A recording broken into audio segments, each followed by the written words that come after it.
Salve a tutti! Ecco qui il carico elettronico finalmente completato. Ovviamente sono facilmente distinguibili le sue parti, quindi qui c'è la parte di controllo con i 6 circuiti messi in parallelo. Qui c'è il potenziometro con cui andrò a regolare la corrente che scorre all'interno del carico elettronico e poi ovviamente ci sono i 6 MOSFET in parallelo, quindi quelli dietro non si vedono, ma sono 6 alette con ciascuna montato il suo MOSFET. Ovviamente dal punto di vista della ferraglia è venuto abbastanza ingombrante, ma per dissipare 300 watt diciamo che è necessaria molta superficie di scambio. Inoltre, fra il drain e il source di ciascun blocco, in quanto sono divisi a 3, sono andato a montare un MOV, quindi un dispositivo elettronico che va a sopprimere eventuali transitori di tensione. È un MOV da 430 volt, quindi inferiore rispetto alla tensione di rottura dei MOSFET utilizzati, che sono degli IRF 840 e che hanno una tensione di rottura di 500 volt. Quindi nel caso in cui dovesse avvenire una brusca variazione di corrente che provoca una sovrattensione, questo componente interverrà e impedirà che i MOSFET si rompano. Ultima particolarità è che il cablaggio è di notevole spessore, in quanto comunque questo carico elettronico dovrà riuscire a sopportare una corrente massima di 25 A e quindi sono andato a utilizzare cavi molto massicci e soprattutto sono in parallelo, quindi abbiamo un cavo per quel blocco e un altro cavo per quest'altro blocco. Quello che vedremo nel video di oggi sarà un test del carico elettronico, quindi per verificare che in effetti tutto funzioni correttamente. Quindi lo connetterò ad un alimentatore a 24 volt e gli farò dissipare una potenza di 300 watt. Non verrà montata la resistenza ad alta temperatura, in quanto dal punto di vista pratico non influenza assolutamente il funzionamento del carico elettronico. Quello che è importante è verificare che riesca a dissipare stabilmente 300 watt. Poi, quando verrà montata, si riuscirà ad arrivare fino a 1200 watt. Adesso quindi preparo il setup di misura e poi ci rivediamo direttamente per la fase di test. Ecco qui il setup di misura, quindi ho connesso il carico elettronico in uscita ad un alimentatore 24 volt massimo 30 A, quindi una potenza di oltre 700 watt.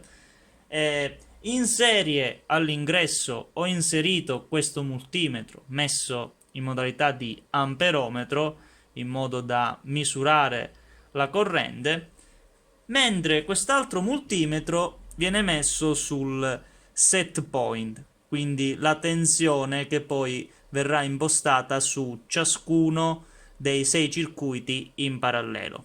Quindi quando qui leggeremo un volt, lì leggeremo 6 ampere, proprio perché c'è un fattore 6 dovuto alla moltiplicazione dei circuiti in parallelo.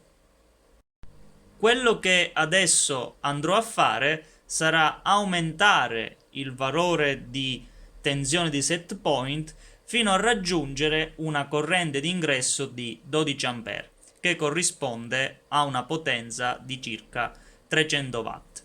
E poi con l'utilizzo di questo termometro a infrarossi andremo a prendere la temperatura dei MOSFET. Quindi aumento fino al valore di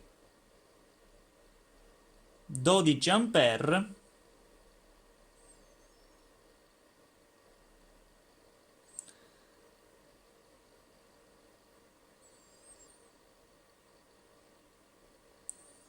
Ok, un po' troppo. Ecco qui, 12 precise. E adesso aspettiamo qualche minuto che arrivi a regime termico. È passato circa un minuto e inizio a prendere il valore di temperatura. Quindi su questo MOSFET siamo all'incirca sui 100 gradi. Stessa cosa su quest'altro, perché sono due alette uguali, mentre quelli dietro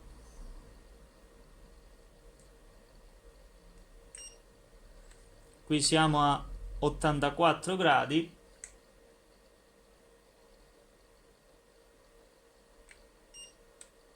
Stessa cosa su quest'altro.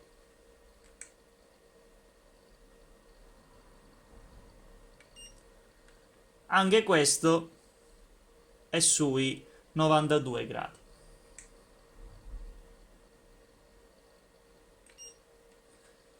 Stessa cosa quest'altro.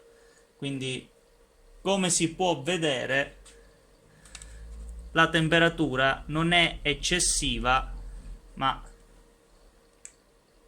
ora ovviamente continuano a salire. Ora si è arrivati fino a 123 gradi, ma fino a 150 gradi per un carico elettronico non è un valore di temperatura elevato. Voglio effettuare un altro tipo di test, ovvero quello di utilizzare una ventola per generare aria forzata in modo da raffreddare in modo più efficiente i dissipatori dei MOSFET, quindi per vedere se la temperatura diminuisce in modo sostanziale. Quindi accendo la ventola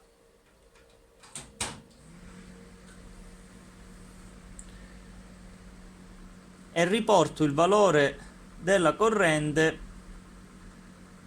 a 12 ampere.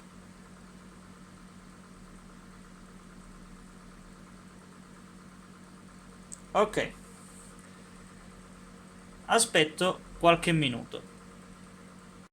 Sono passati circa 5 minuti e adesso prendo il valore di temperatura. Quindi su questo MOSFET siamo sempre sui 102, questo qui 110,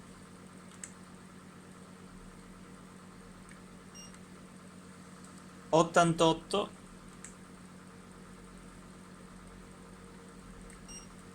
questo è molto basso in quanto comunque si trova molto vicino alla ventola.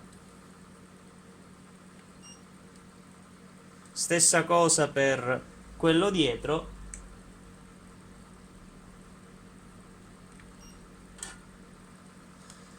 L'ultimo 89 gradi.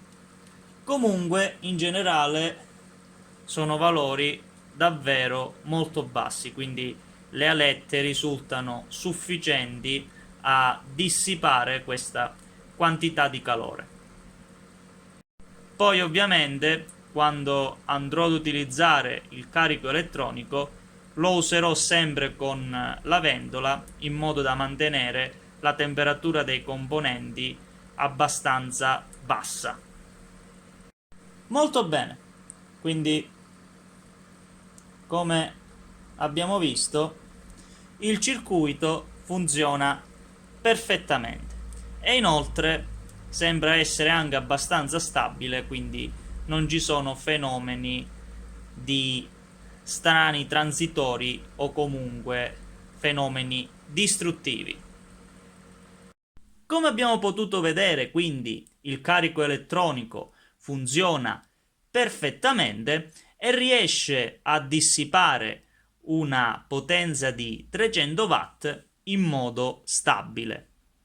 Ovviamente, se si inserisce una ventola che fa circolare l'aria fra le alette, la situazione migliora notevolmente e quindi in teoria la potenza potrebbe essere molto superiore a 300 watt. Però io lo utilizzerò massimo fino a quella potenza, in quanto oltre, nel caso in cui si dovesse interrompere la ventola o ci dovesse essere qualche problema, il carico non sarebbe in grado in aria statica di dissipare tutta quella quantità di calore. Molto bene, sono davvero soddisfatto del risultato e questo carico elettronico risulterà certamente utile per alcuni test che dovrò effettuare in questi giorni. Per questo video quindi è tutto. Alla prossima!